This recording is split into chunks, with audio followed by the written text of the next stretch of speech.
Hola, ¿qué tal?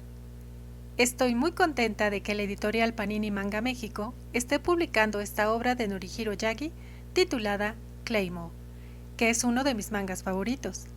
Para aquellas personas que gusten de historias que tengan acción, drama y suspenso, e incluyan seres sobrenaturales y batallas épicas, es muy probable que disfruten de este manga. No es tan oscuro como la historia de Miura. Sin embargo, Yagi ha desarrollado una muy buena trama sobre valientes y feroces guerreras que combaten terribles demonios portando enormes espadas. Suena bastante bien, ¿no? Para quienes no conozcan este manga, les comento que esta historia transcurre en el contexto de un mundo que nos recuerda la Europa medieval. La humanidad está amenazada por unos terribles monstruos devoradores de hombres, los Yomas, los cuales pueden adoptar forma humana para mimetizarse y así poder cazar con mayor facilidad a sus presas. En caso de necesidad y, si cuentan con el dinero suficiente para pagar a la organización por su servicio, las personas pueden solicitar la ayuda de unas criaturas mitad humanas, mitad Yoma, que portan enormes espadas Claymores. De ahí el nombre que reciben estas guerreras. Para blandir dichas espadas, un humano necesitaría sujetarlas con ambas manos. Sin embargo, poseedoras de una gran fuerza sobrenatural gracias al poder que obtienen de la carne de los yomas, las Claymores solo necesitan una mano para blandir con gran habilidad estas espadas. Los delgados y en apariencia frágiles cuerpos de las jóvenes y bellas guerreras contrastan con su terrible fuerza y velocidad que demuestran en combates. Son las armas perfectas para cazar a los yomas, debido a que también pueden sentir su yoki, por lo que a estos espectros no les sirve de nada tener la apariencia humana, pues a ellas no pueden engañarlas. A su vez, las Claymores son fácilmente identificables por sus ojos plateados.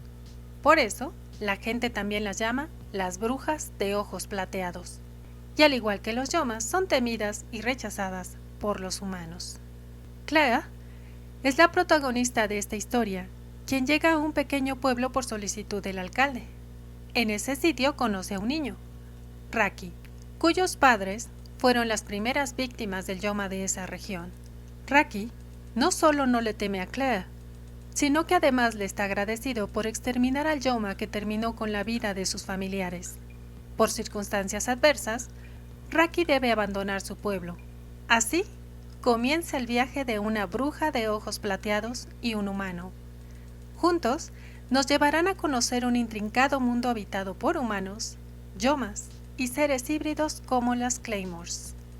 Celebro que Panini haya conseguido la licencia para publicar este manga, porque eso dará oportunidad al público mexicano de disfrutar su lectura, ya que anteriormente, en el 2008, Grupo Editorial Beat comenzó a publicarlo, pero solo sacaron a la venta 8 de los 27 volúmenes que componen esta obra. Por lo tanto, no pudimos conocer ni la tercera parte de esta historia a través de este soporte. Además, cabe señalar que dicha edición dejaba mucho que desear. Yo conseguí 4 tomos. El primero de ellos está mal recortado,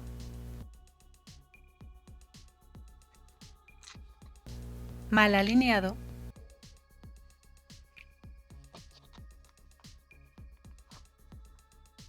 y mal encolado, lo cual provoca que las hojas truenen al abrir el tomo.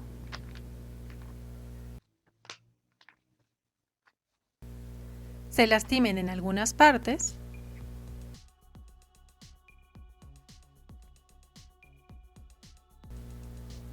y en otras se dificulta la lectura de los globos de diálogo.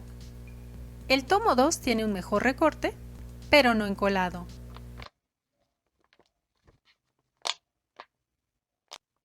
Los volúmenes 3 y 4 ya presentan un mejor encolado. Aún así, no es del todo correcto. Con todo y sus efectos, me gustaría mencionar algunos detalles que me gustaron mucho de la edición de Beat. Las letras rellenas de color plateado y el trazo rojo. Esta tipografía es la misma que se utilizó en la intro de la serie animada.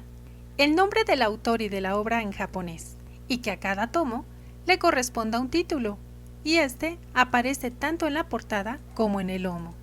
Teóricamente, otra opción para conocer esta historia es ver la serie animada compuesta por 26 capítulos cuyo final nos deja la impresión de ser una primera temporada y que habrá una continuación. Pero no es así. Quienes hayan leído la obra en su totalidad comprenderán con claridad a lo que me refiero. Si bien el anime se basa en los mangas y la adaptación es bastante fiel al comienzo, en los últimos capítulos los hilos narrativos los van tejiendo de distinta manera, haciendo nudos en secuencias cuyo eje temporal es diferente al del texto. Haber roto dicho eje temporal trunca la historia e imposibilita el desarrollo de una segunda temporada. Con todo, a mí me gustó mucho la adaptación por el dibujo, las escenas de acción, escuchar las voces distorsionadas de los demonios, la música, etc.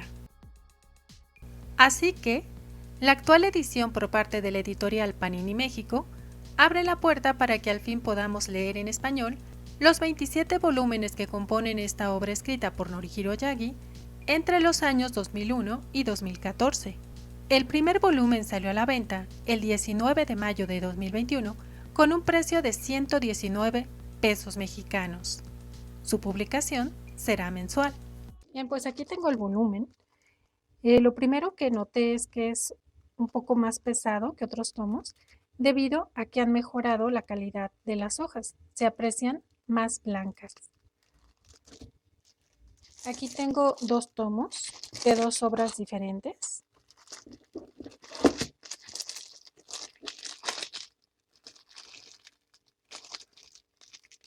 Para que veamos con facilidad la diferencia entre el color de las hojas. Otra cosa que me llamó la atención es que ya no tiene el precio ni en la portada ni en la contraportada, a diferencia de otras publicaciones. Por ejemplo, en Berserk la publicaban al reverso y en Ataque de los Titanes en la portada y en la contraportada. Y bueno, pues ahora, ya que vimos esto de la página, también desde aquí se aprecia un buen encolado. Y también se nota que trae la sobrecubierta. Vamos a abrirlo porque tengo curiosidad si la sobrecubierta corresponde a la cubierta.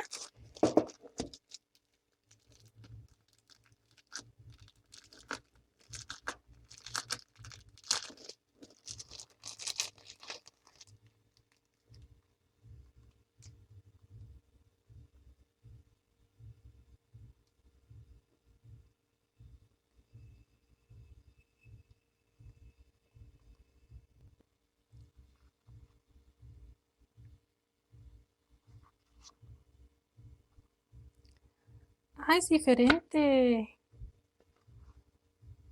Wow.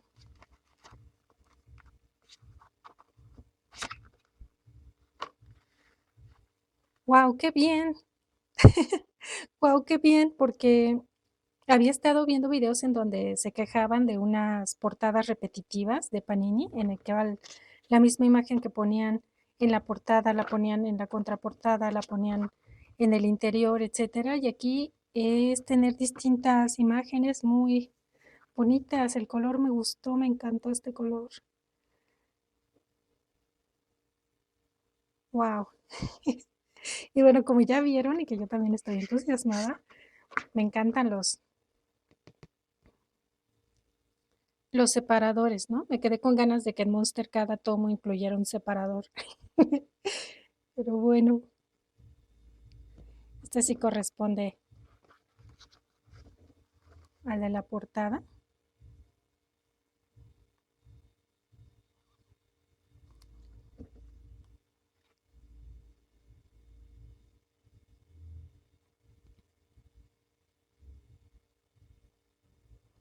Los tonos son como los que vienen aquí.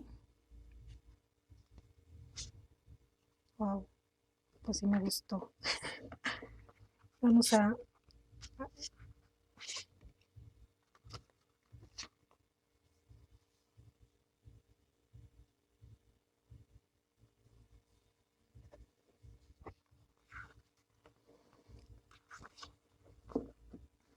Bueno, la imagen de aquí es como la de la portada. No, no, porque aquí le tapo un ojo. No, es similar, pero no, no es la misma.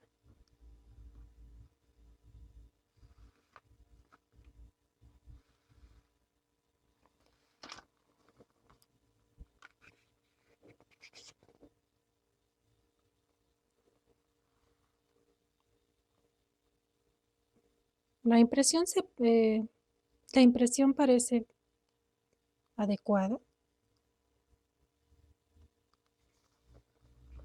Voy a revisar rápidamente las hojas.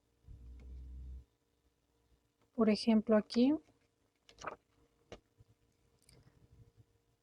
levantándolo así que se transparenta un poquito la impresión de la otra página, pero estando así, sí, está viendo un poquitito. Un poquitito aquí se ve el globo del diálogo, así que todavía se sigue apreciando un poco más la imagen del reverso de la hoja, pero no perjudica para nada la lectura.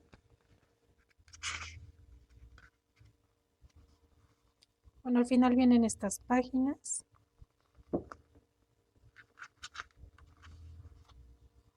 Una hoja en blanco y otra hoja donde vienen los datos de la impresión.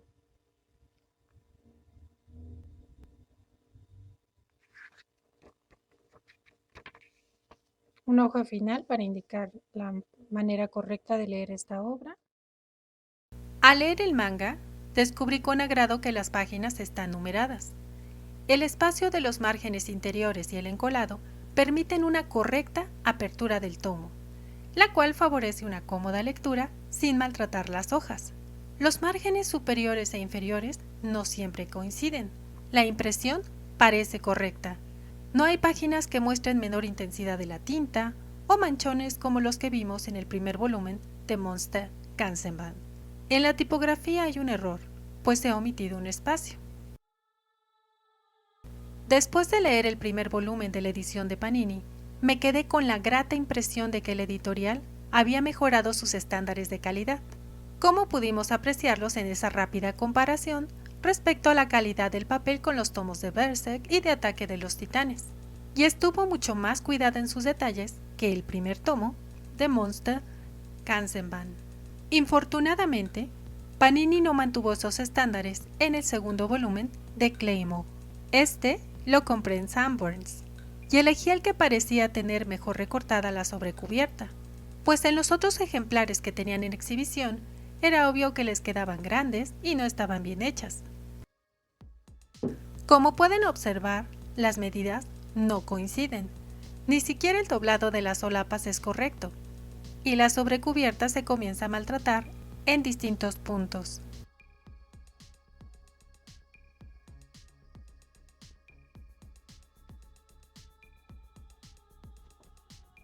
Al juntar ambos tomos, me percaté de que el color de la hoja ya era menos blanco. Se nota lo reciclado del papel. Esto hace que el contraste entre negro, grises y blanco disminuya debido al tono del papel. Pero la impresión está bien. Al menos en una primera lectura no identifiqué errores. El encolado y la medida de los márgenes interiores permiten una buena apertura del tomo. Mayor cantidad de márgenes superiores e inferiores coinciden. Las ilustraciones de la portada y la contraportada me encantaron. Es un aspecto que destaco de esta edición de Panini, pues me da mucho gusto que las hayan incluido.